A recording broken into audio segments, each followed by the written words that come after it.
draft physics video, draft science. Anyway, I think I'll just do comments on some stuff and talk about some stuff related to the first law video, laws. Just to make some clarifications, to emphasize, the facts. The idea that this gravity thing isn't something the thing's producing. Matter doesn't produce gravity. It causes it to be initiated out of the pressure field by existing, by being an impediment, by being something that blocks the pressure. It creates an imbalance. There's got to be a way of saying this. Well, anyway, it's not generating anything. It's just providing a mechanism to reveal what already exists out there. I was going to say, it's like turning it on, but it's not turning it on. It's just causing. It's like when you throw a pebble into a stream and you get the ripples. It's not, the medium is carrying it. And there's a medium. That's what gravity is. It's a medium.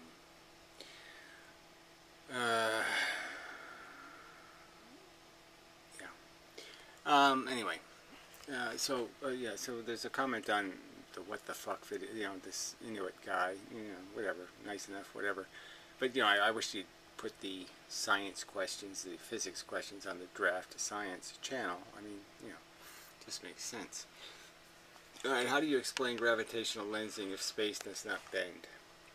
So I explained that all lensing is caused by light interacting with charged atomic particles that commonly have a higher density very near the surface of all material substances, from slits to galaxies. And then he says, wouldn't that mean that the light is bending? Question mark. I thought light was isotropic. Again, the light doesn't bend. So let's go through this again. Light goes from point A to point B in a straight line, and that's all it does. There's no dimension of time, there's no dimension of space beyond the fact that there's the three dimensions we know of: up, down, left, right, forward, back. That's all there is. There's three dimensions, there's no fourth dimension, no fifth, there's no other thing. There's no other part of physical reality. That's it. There's a location in those dimensions, and then there's a trajectory that you have. And a photon has a constant trajectory and a constant speed. Yeah, I mean, the direction isn't constant. The direction, it's constant until something changes it. But something has to change it. It doesn't change it on its own. And gravity can't change it, because it's already traveling through gravity. Gravity is what it lives in. So, again, I'll explain that. I guess the first thing I'll say is that photons, when they're the reason why gravity can't bend light, can't change light, is, again, you got to remember that photons are just a frequency of gravity. So they're the same thing as gravity. They're just things moving. And so let's say something hits this thing and pushes it down. As I explained before, all the interactions are really straight line interactions, right? They only look like something happened. Everything just goes where it was going, and this can be understood as this goes straight to here. This goes straight. But what's really happening is, no, it gets bent by, it changes direction because of the interaction. But even though the outcome is exactly the same, you have two things leaving on these trajectories. Whether you think of them going through each other, whether you think of them fully interacting, the end result is the same. And that's what happens with photons and gravity. If gravity hits a photon, the photon's energy is still going to go this way. So even if this photon gets pushed down this way, this one will leave that way. You get it? So the two interact, so it's the same diagram as this. Two things come in, two things go out exactly on a straight line trajectory. But the trick is that all that happened here is this is a different graviton. Though this graviton did move to here, but this one, more importantly coming down, went over here. So exactly the same frequency will be maintained on this trajectory. Alright, so even though the real photon got knocked down here, the signal, the frequency, is carried. So gravity couldn't affect. Gravity can't affect gravity. And again, photon is just gravity that has a frequency, and that's why we can detect it. It's because the gravitons come at a frequency.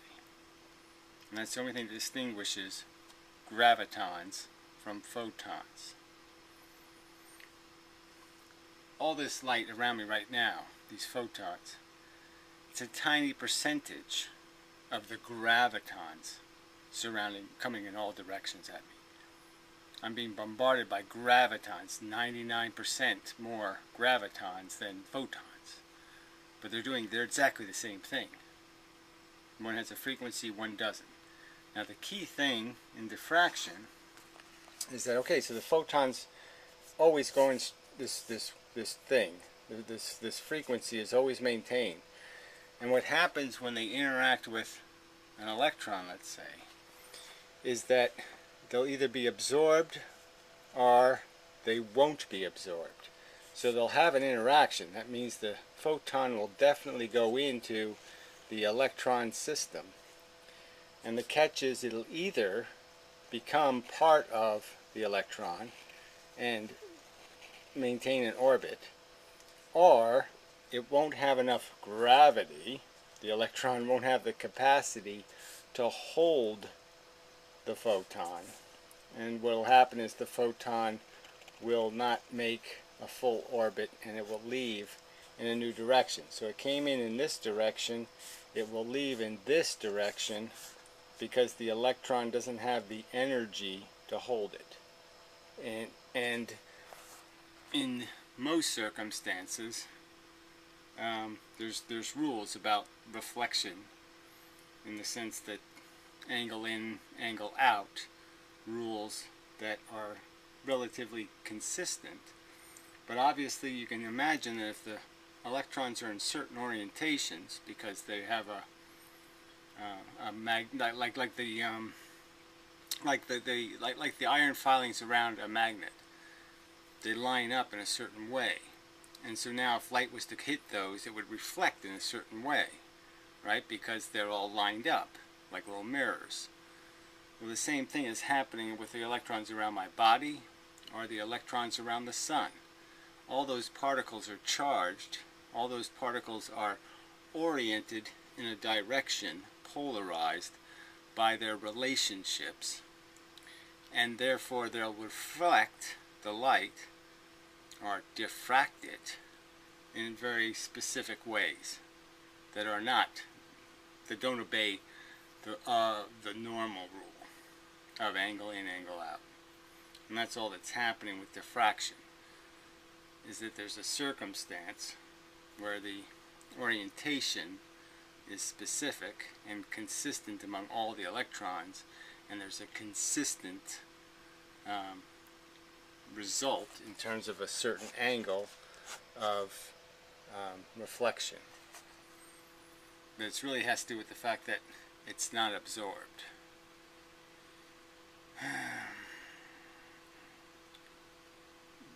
So it gets a little tricky, because sometimes it's absorbed and then it's just readmitted in at a different wavelength. So you have to remember it's made of two components. The photon is two gravitons, and so it goes in at a certain frequency, and that frequency is altered because the photon that goes in isn't the photon that leaves. It's made of a different set of gravitons. So you have to understand it like if something were to fly into the solar system, and it's going to change the gravitational balance of the entire system. everything's orbit will be affected.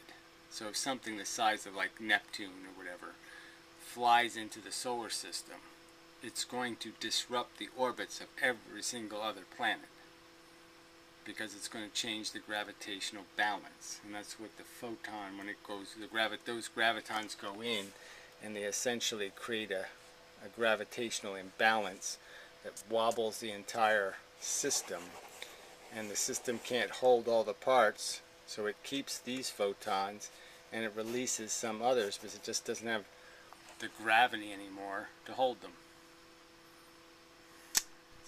It's not the best way to say it, but you can understand that if if something goes in here and drags the planets, the orbiting bodies a little bit off, that this now is a bigger system, and that these orbits are now weaker, not stronger, and that there's more likelihood of something flying out if its distance from the core has been increased. So you can sort of understand that if the orbit gets wider and it has any kind of velocity at all, that velocity will tend to release it from the gravity. Alright, is that a good enough explanation? So light isn't bent like in any kind of curve way. It's always it's always a geometric thing that's happening to all the photons, all the graviton. Everything's moving in very geometric ways, square. And it's just, we think of circle because it looks like one in the big picture, but it's really not. If we could take if we had a microscope good enough, we could see that it's not a smooth line, it's a jagged line. And so there's no bending. And the point is the light will go from point A to point B unless something with an orbit has to interfere with it. Something made of subnuclear parts have to affect it. But they can't just be gravitons alone. They have to be something where it's going to get caught in an orbit. That's how its direction gets changed. It's kind of like, look, if I shoot a spaceship at the moon, we know that I can go around the moon a few hundred times and then leave any direction I want. Once I make one orbit, I can essentially, just by adding a little bit of thrust, I can leave at any point in any direction. And that's sort of without losing anything. Okay, the energy I gained by getting pulled in is the same amount of energy I'll have to throw out to get out. So I can completely change my direction without any exchange of energy. Alright, that's probably enough on that subject. Yeah. Alright, so on to Skid Row. See if I want to do his first, or I'll do some other first. Dark matter. So can DraftScience video tell me if Gary has any videos dealing with dark matter? I don't deal with it extensively. I think I've just mentioned it as, I think this is another piece of evidence that Einstein's lensing argument is not accurate. It's not gravitational lensing. It's subnuclear part diffraction. Every heavy thing in the universe, everything that's blocking gravity and creating the imbalance, as I'll explain later, is going to have an atmosphere of particles. The atmosphere around the Earth isn't just the oxygen we're breathing. The atmosphere essentially goes much deeper in terms of, if you count all the charged particles, they go way out into space. And the sun especially has a huge atmosphere of charged particles surrounding it. And it's that atmosphere that's diffracting light. And that atmosphere isn't dependent necessarily on just gravity. It's dependent on how old the system is. the older the system is, the less likely there's going to be clutter and dirt. And it depends on how much the body is radiating, burning. So suns burn, which means they spew a lot of crap that ends up going back into the sun. Not everything the sun burps out is just light that just flies out, that has escape velocity. A lot of what the sun produces doesn't have escape velocity, and it ends up just bouncing on this, bouncing off, getting spewed out, pulling back in, spewed out, pulled back in. And it's that heavy atmosphere that's doing the diffracting. So dark matter is just a contrivance that they had to come up with because they couldn't explain why they have a whole bunch of what appears to be gravity, but they don't have sufficient lensing to account for the amount of what appears to be the gravity, so they invent dark matter to create unseen gravity. So anyway, inflation theory, I don't go for this whole space expanding thing or any of that kind of crap, so if that's what you mean by inflation theory, forget it. The channel search didn't return anything. I mean, I go for the idea that the explosion of the universe is still taking place. So in that sense, there's an expansion. But, yeah, I'll just leave it there. I don't think gravity is consistent throughout the entire universe. So anyway, yeah, so this guy, good explanation of everything I've been describing. I was just thinking, if the universe was at balance in the beginning of time, what caused the unbalance? Okay, I know these arrows are going anywhere, but I mean after the Big Bang. An explosion usually ejects stuff 360 degrees and that stuff doesn't hit each other. Yeah, that's only a theoretical thing though, right? That's if we have an ideal circumstance where all the things are solid, like a ball of marbles, and I explode the marbles out. They'll just go as individual marbles in 360 degree way. But we could argue that what's happening in the Big Bang is sort of like what happens when a sun supernovas or something. And what really is going to happen is the interior products actually are under they're under pressure, but it's not gravitational pressure. The pressure the inside of the Earth is feeling, the inside of the Earth is feeling no gravity at all. I mean, not at all. The wrong word. It's feeling much less gravity than the stuff on the surface. So we have this perception that the gravity gets stronger as you go inside the Earth, but no, it actually gets weaker and weaker and weaker and weaker. And the stuff in the middle has the weakest gravity. And so what you have to sort of understand is that there's going to be a layering of these gravitational bodies where the matter is going to, based on its density, be moved. So it's like water pressure. Like you go underwater, you feel all this pressure. Well, that pressure isn't gravity. That pressure is the water being accelerated by gravity, which is different. It sounds like it's the same thing, but it's not. So the higher pressure is just from the amount of accelerated matter being accelerated by gravity above you, and the density of that stuff that's above you. How else to say this? So what I'm trying to get to is that the Big Bang, theoretically, could have had crust. Okay, the plasma could have a crust, and it could have a core, and those things could be different.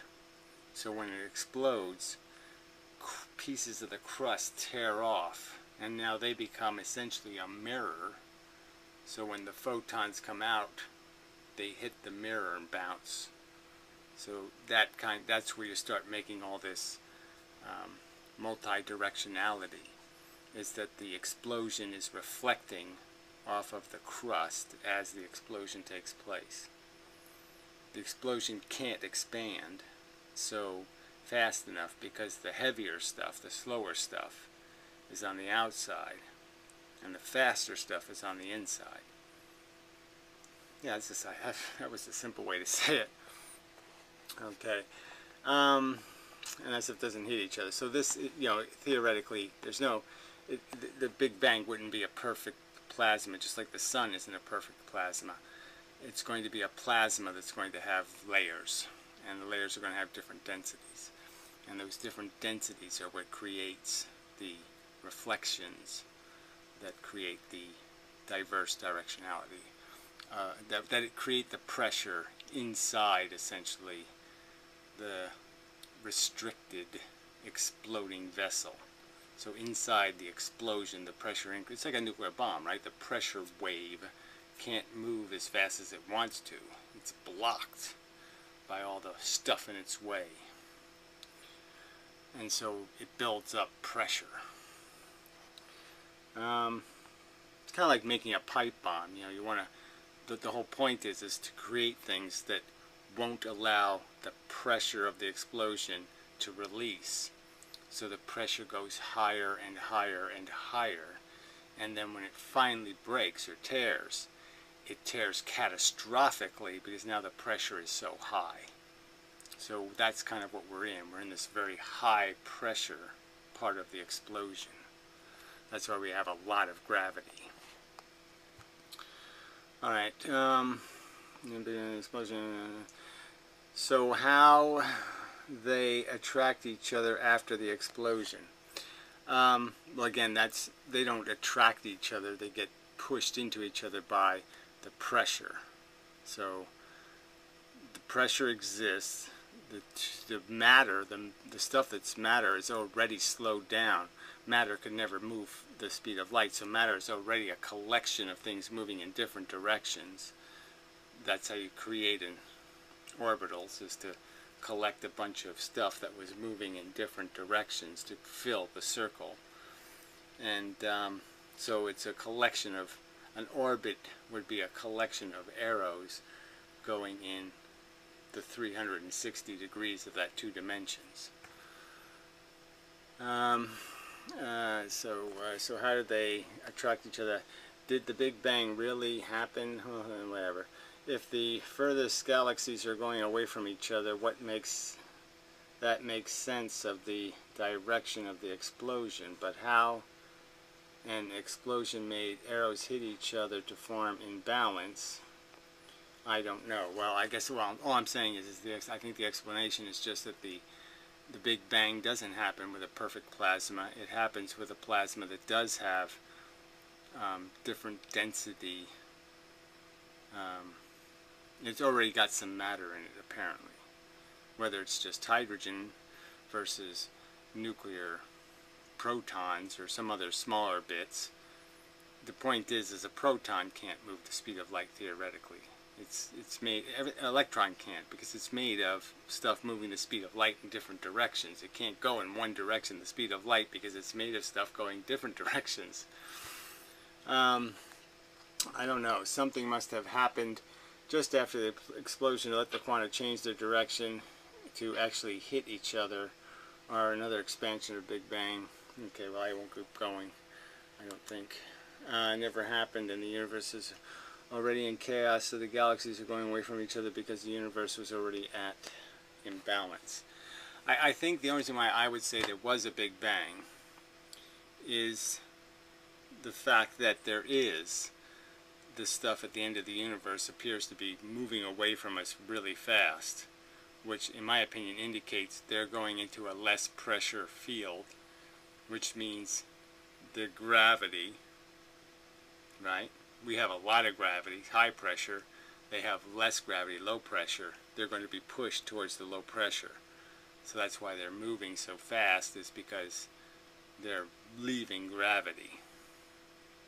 They're leaving a balanced gravity and heading it's the outside of the, well, I don't know how to say that.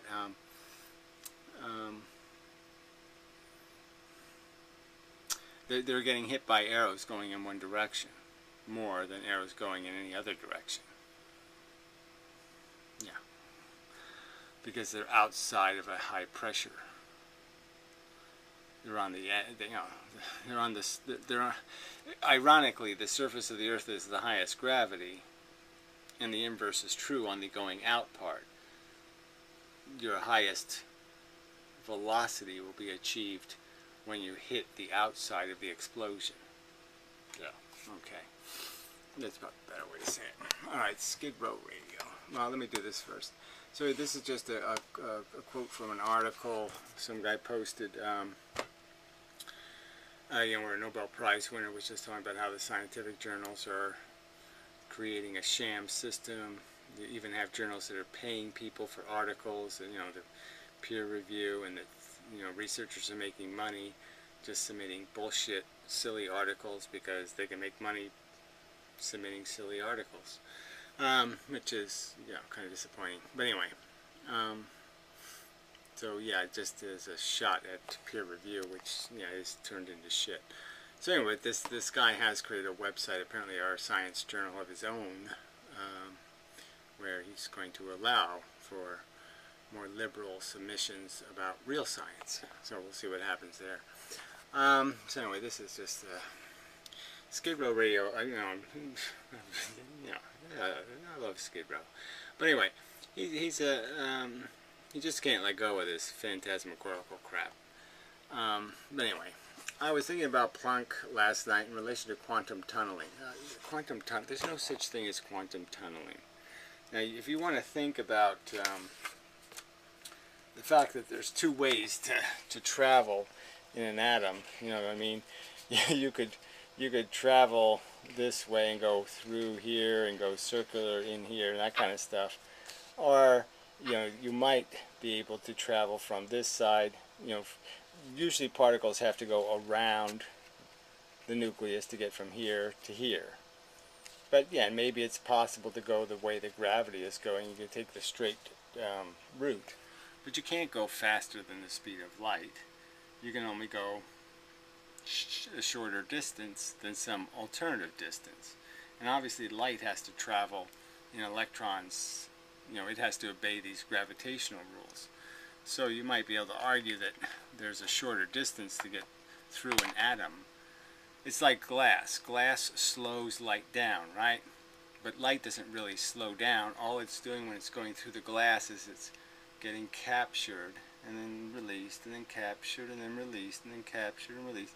It's going the long way around the electrons of the material structure. So it's traveling 40% more distance. Now clearly you could call it tunneling if something didn't bother having to do that, if it could just go straight through the glass. But light isn't transmitted. Glass isn't transparent in the sense that people think. It isn't clear that photons can just shoot through and they're not hitting anything. No, they're hitting things that are specifically designed in a sense where they will transmit a photon from one end of the glass to the other, but they're not doing it because the photon is uninterrupted. It's exactly the opposite. It's highly interrupted, and it's being carried by the molecules. The molecules are handing it off to each other, and so that process takes 40% longer. So you might think of it as tunneling. If I was to say, I can get a photon to go from this side of the glass to that side of the glass in a straight line. But it's not really tunneling. It's not faster than the speed of light.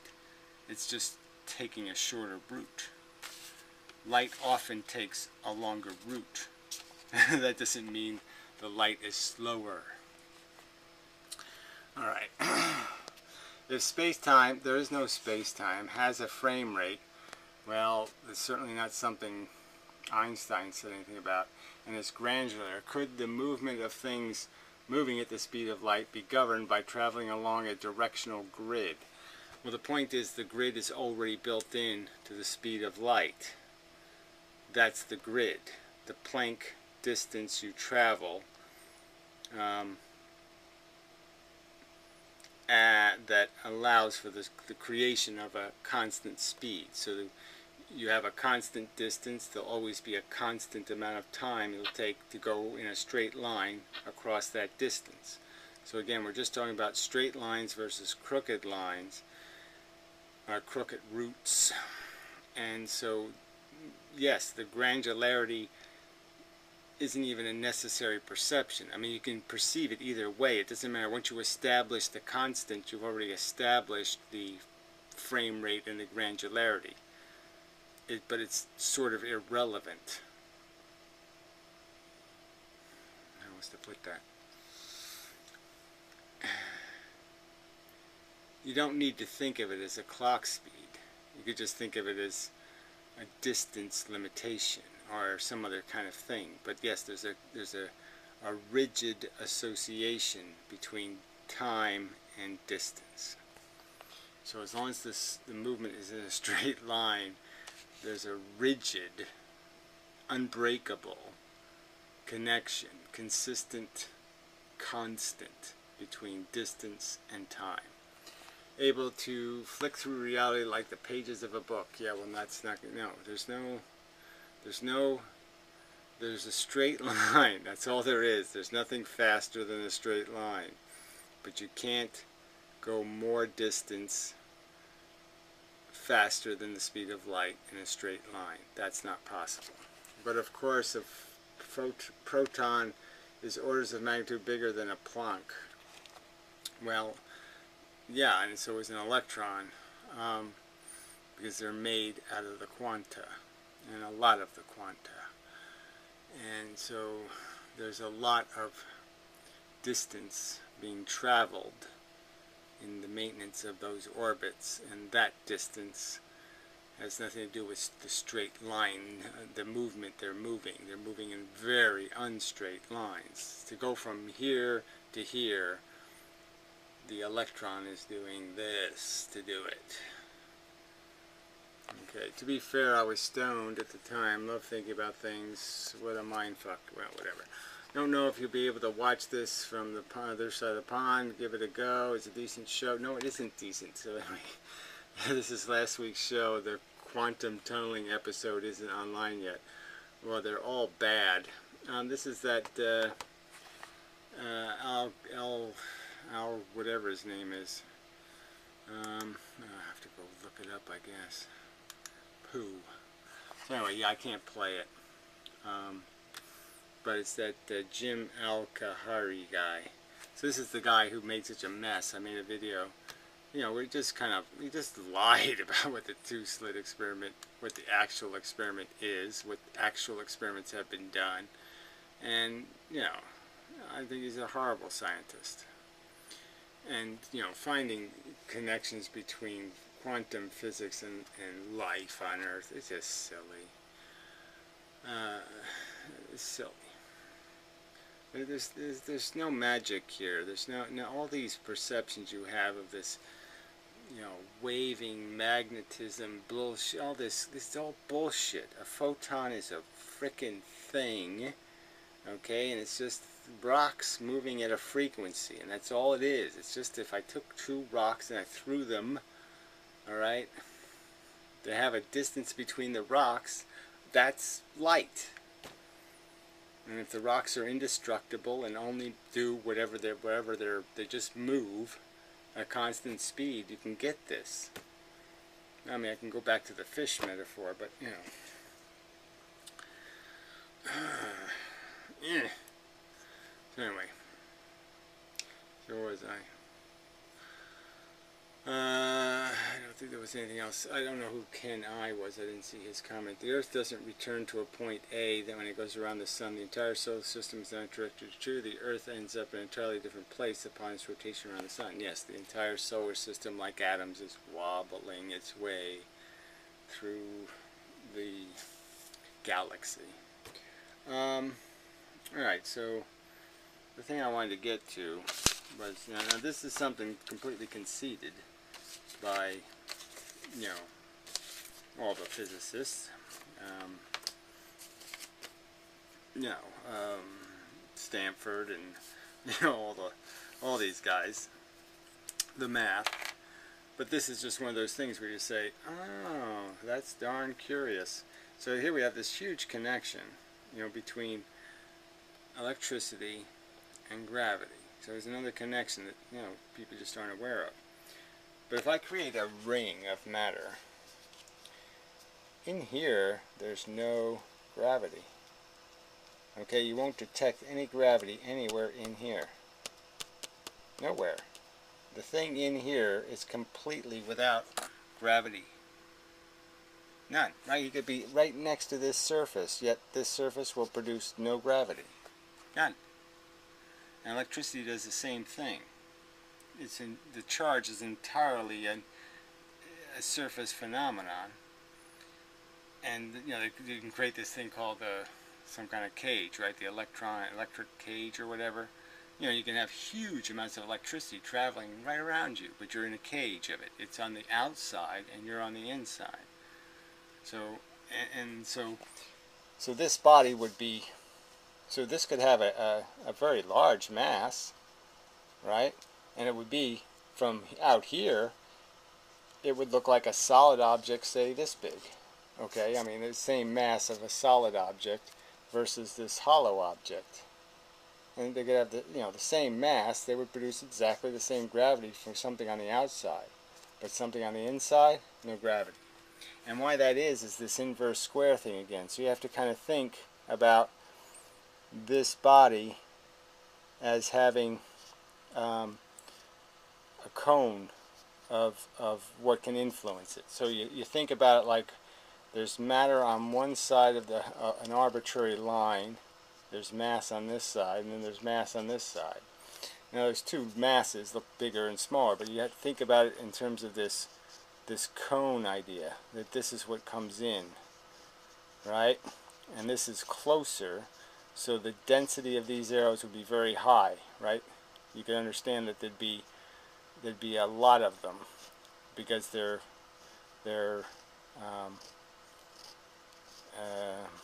well, yeah, it's not even that there'd be a lot, right? You can sort of understand that there's going to be the same exact amount that there is over here because it's an arbitrary, you know, the universe has equal pressure, right? So on both sides of this line there's going to be exactly the same pressure in the universe. And so there's no imbalance in pressure because this has every vector and this has every vector. But the key point is the further away this matter is, the weaker, you know, by the r squared rule, inverse square rule. So this is like, you could just think of this as has a larger, there's a bigger cone, okay, that of influence, but it's all weaker because it's further away. So all the mass is further away from this than this. So even though there's so this amount of mass is exactly proportional to the inverse square. So this would be 4 times the amount of matter on this side. And that's so there's 4 times the mass over here, and every time you do this you'll just end up creating a different so if you're directly in the middle, yeah, I gotta explain this a little more carefully. Let's go back to the cone thing, because that's the safe bet, right? I think it's safe. I just have to figure out how to draw it. So when you're in different locations, you just say, here's the cone of influence, right? And here's your cone of influence in the other direction. So you can sort of understand that this matter is all further away, so it's going to be weaker, and this is all closer, so it's going to be stronger. So if we whether represent that in lines closer to each other or something else. So even though there's more lines coming in from this side, these are, you know, blocked, say, gravity lines. These are closer, so they're stronger. So these are 4 times stronger than these lines. And then when you move to the middle, they're going to be exactly equal, because you're now in the middle of the circle. So at the farthest perimeter of the circle, you'll have a difference of 4 to 1, and in the middle, the difference is just 1 to 1. You can sort of understand it. In the middle, it's going to be exactly the same distance from both particles. But anyway, the point is there's no imbalance because the pressure is equal on each side of the line. So as long as you're, let's see how to put this. It's just what a circle does. I'm just saying to you that the point is that it's just the idea that this just compensates for that inverse square property. So I just don't know how to explain that exactly, but what I'm saying is this is pretty much the explanation. I would argue that right here that this is going to be a 4 to 1 ratio. So there'll be 4 times more mass on this side than there is on this side when you're on the furthest point. And when you get at the middle, it's 1 to 1. And the relationship is just changes, like 1 to 1.2, and then it's 1 to, well, I did 4 to 1. I should do it the same way to be consistent. So it would be 1.2 to 1, and it would be, 3 to 1 would be here. So depending on how deep you are in this, in this circle, would change this relationship. But the maximum will be that 4 to 1 relationship. And you can sort of see it visually. This looks like there's 4 of these in this. So anyway, but I just mean that this is a really important part of understanding gravity, because you have to understand that we're at the maximum point in what you can experience as gravity on the surface of a body. On its on where the density of its mass gets less dense. So we're on the place where the mass, the matter, is its densest. The right way to say it. Might be a little tricky, so I want to be careful. But obviously the atmosphere is much thinner than the crust. And it's at that point where there's going to be much more mass under us than above us. And that's the maximum point. And I'm just saying, as we start to go into the earth, as you start to go into the earth, now there's less mass between you and this other surface. So now there's less blocking of gravity coming from this side, and so the gravity coming from this side is now stronger. What's the point of what I said that exactly backwards. Because you're now deeper, this stuff more of these will get through, because this amount of blocking isn't happening anymore. So you take away this much blocking, which means that now more of this gravity will get through. So now there's more pressure pushing you in the other direction. And obviously at the center, there's equal pressure, there's equal blocking from all directions. So there's no gravity. So the center of the earth, there's no gravity. So that's an important thing to think about, like what's going on there then. Because you'd think that that's going to be a place where now that you're under no pressure. But the matter out here is feeling the gravity. It's trying to accelerate in, and it can't get there. So it's obviously pushing, materially. So the gravity has given the matter acceleration, and the acceleration is moving the matter towards the center. And so the stuff is getting pushed, but it's getting pushed by indirect gravity. It's getting pushed by gravity expressed as acceleration, where the gravity that's affecting you isn't material pushing you down. Well, in air pressure it is. I mean, we feel the air pressure is what holds these two together. Gravity isn't holding you together. Air pressure is holding you together. If I took away the atmosphere, your body would explode. Okay, because it's the air pressure that's forcing your matter into a body form, and it wouldn't be able to be held together. If I put you in space, you have too much pressure inside because you've learned to balance the pressure on the outside, the air pressure, and so your body would expand and just, you know, bubble, boil. I mean, you know, you wouldn't explode, but you'd make a mess. Space would make a mess of you. What else? How else do I want to say that? So I mean, we have these perceptual. You know, there's a lot of things that get perceived wrong. You know, just because we're on complex layers of this mechanism, and so the air is doing something that we're blaming on gravity. Yeah. What do I want to say? Anything else about that? I'm just trying to say there's a difference between you being pushed by something physical, like your hand pushes something. It's hard to think of that as gravity, right? That's just matter pushing matter. But it was gravity that gave things the acceleration. So, in a sense, it is gravity, but we don't associate acceleration of matter, because it can be in any direction, with gravity. But it is. But the point is that acceleration of matter seems like a different force than gravity. And it sort of is.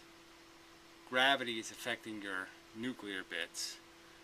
Forces are also affecting your nuclear bits, but again, they're doing it for a very specific direction. Like when a bullet hits you. Okay, it's gravity, but it's focused gravity. It's essentially a laser beam of gravity.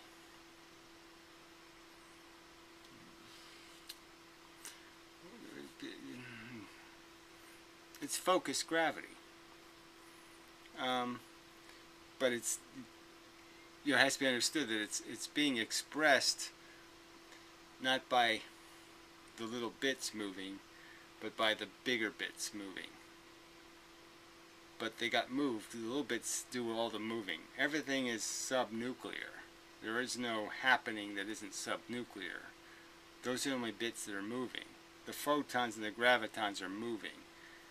Everything else is just a pattern of those things. So nothing else really moves, because the little inside bits have to do the moving. I've tried to explain this before, but yeah, it's just an illusion. Matter's just an arrangement of movement. It's not a thing itself. You are the little bits. You are not anything else. And each little bit has to be individually pushed. They don't get dragged along. They get pushed along. They have to be pushed. They have to be individually carried. When I moved my hand, every subnuclear bit had to be individually, essentially, carried to that location by this graviton pressure. Had to be, these arrows had to be focused, channeled into beams of energy that pushes those little nuclear bits. I'm probably not going to get that, but I think that covers it. Well, anyway, I'm getting tired. Yeah, so I want to do more physics videos. I've just been so damn busy. There's so much else I'm working on, and it really does piss me off, because I got to get this done. You know, I want to get this done. I want to get this over with.